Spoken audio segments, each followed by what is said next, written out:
Olá, bom dia a todos. Sejam todos bem-vindos para o nosso Café com o Evangelho.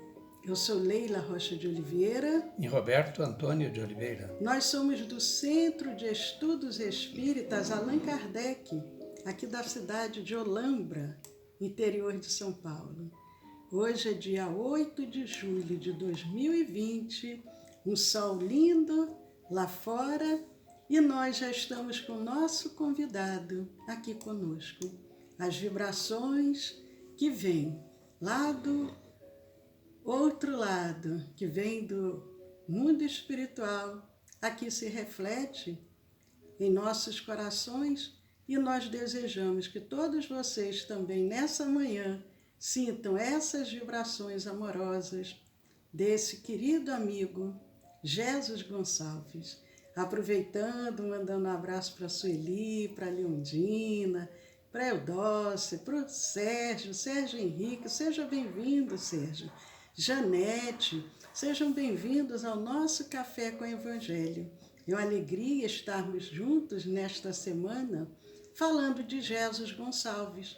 Hoje é quarta-feira, estamos no meio da semana, começamos na segunda, falando sobre o seu nascimento em 1902, 12 de julho de 1902. É uma feliz coincidência, né? Será o próximo domingo. Exatamente.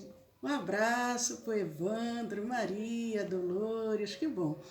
E nós, falando desse personagem, Jesus Gonçalves, falando das suas duas reencarnações anteriores conhecidas, ou melhor, três, porque ele foi rei dos visigodos no século IV depois de Cristo, como Alarico I, general muito atroz e cometia muitas atrocidades junto àqueles a quem ele conquistava. Mas ele, no mundo espiritual, pede uma nova chance, volta como Alarico II, mas também ainda o seu ímpeto de domínio prevalece. Passam-se os séculos, quase 1000 anos, e ele vem como Richelieu, cardeal Richelieu, reencarna na França em 1585, salvo engano, e ele, mais uma vez, mesmo como religioso, ainda deixa a prepotência, o orgulho, o egoísmo prevalecer. Ainda com as suas atitudes equivocadas, ele distribuía temor entre todos que se aproximavam dele. Passam-se os séculos e ele reencarna numa pequena cidadezinha, num lugar rural, fica órfão aos 3 anos da mãe, fica órfão aos 15 do pai, e aí começa a sua verdadeira trajetória para se tornar um cristão. Mas é interessante, nós falamos aqui, que lá atrás, como Alarico I, ele teve um encontro com Santo Agostinho encarnado, recorre a ele e pede: não tire a vida das crianças, das mulheres, nem destrua as igrejas. E ele, apesar de toda a rudeza, de toda a violência, ele aceita a súplica de Santo Agostinho.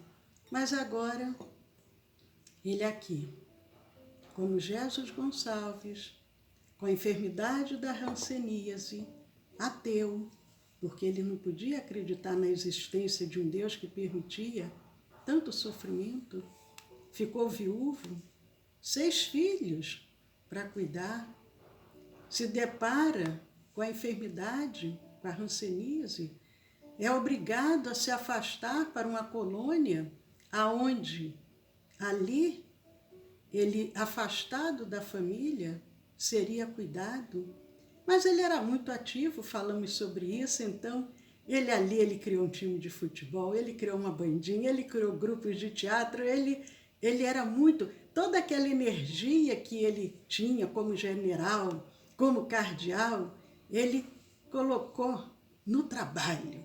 Ele gostava de poesias, ele gostava de escrever, ele fundou um jornal, ele gostava de música, era autodidata, ele aprendeu a tocar por conta própria, autodidata. Mas eu vou deixar o Roberto falar um pouquinho mais sobre ele. Muito obrigado. Leila, enquanto você falava, eu estava refletindo sobre esse tom que ele se deixou tocar, ou foi tocado pela misericórdia. Lembra a parábola do bom samaritano? Isso foi tocado em misericórdia. Agora, a leitura é que estava errada. Vamos tentar entender. Se nós relembrarmos o rei visigodo, cruel, dominador, que implantava o terror por onde passava, Alarico I, e aquele que não ficou tão famoso, foi Alarico II, mas ainda assim.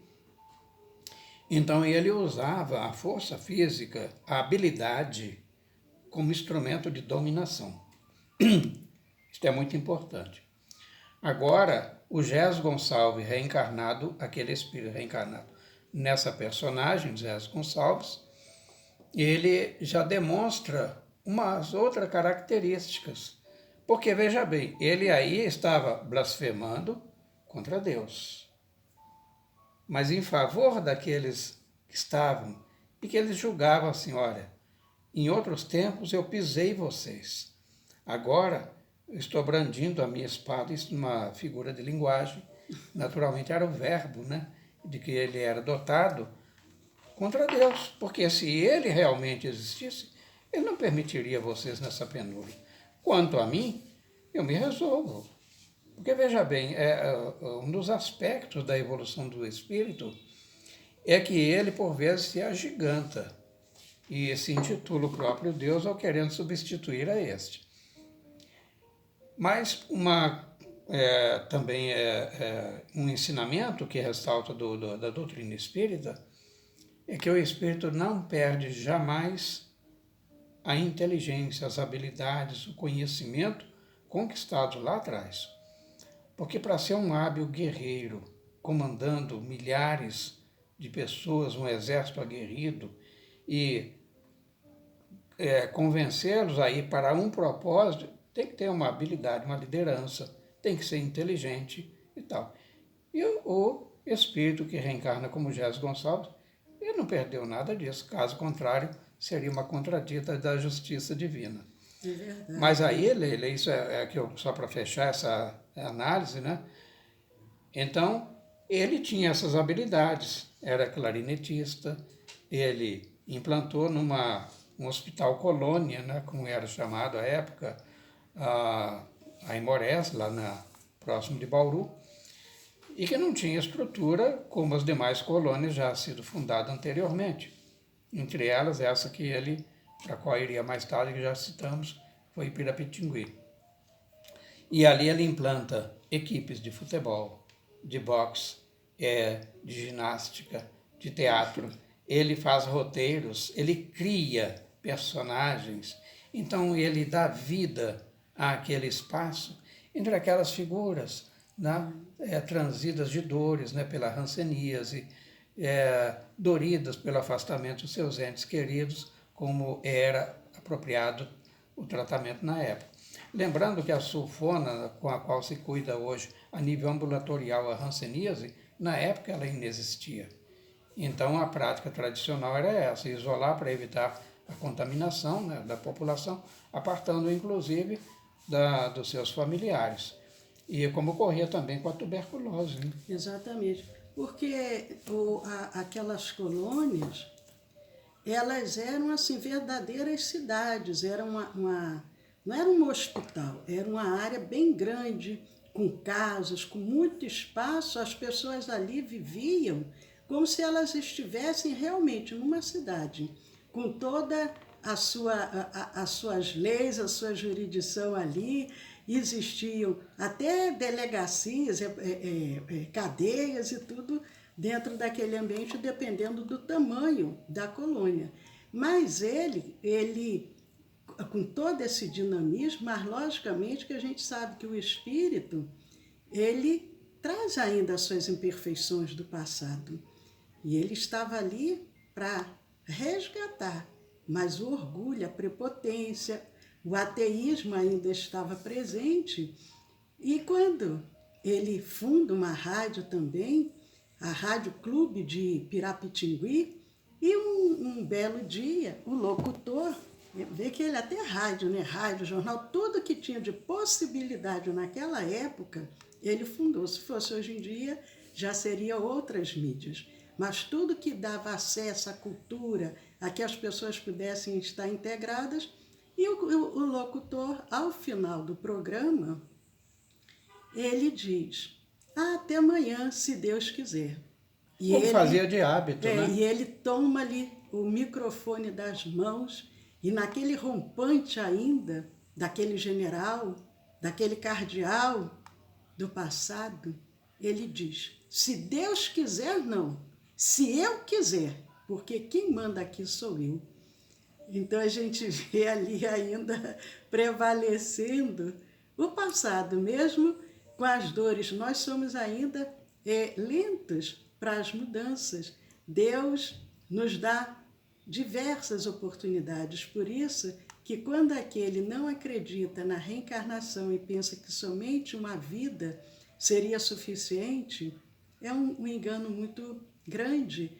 Imagina nós, com tantas imperfeições, se tivéssemos somente uma oportunidade de nascer, morrer e nada mais. Mas não, Deus, na sua infinita sabedoria, permite que seus filhos vá caminhando.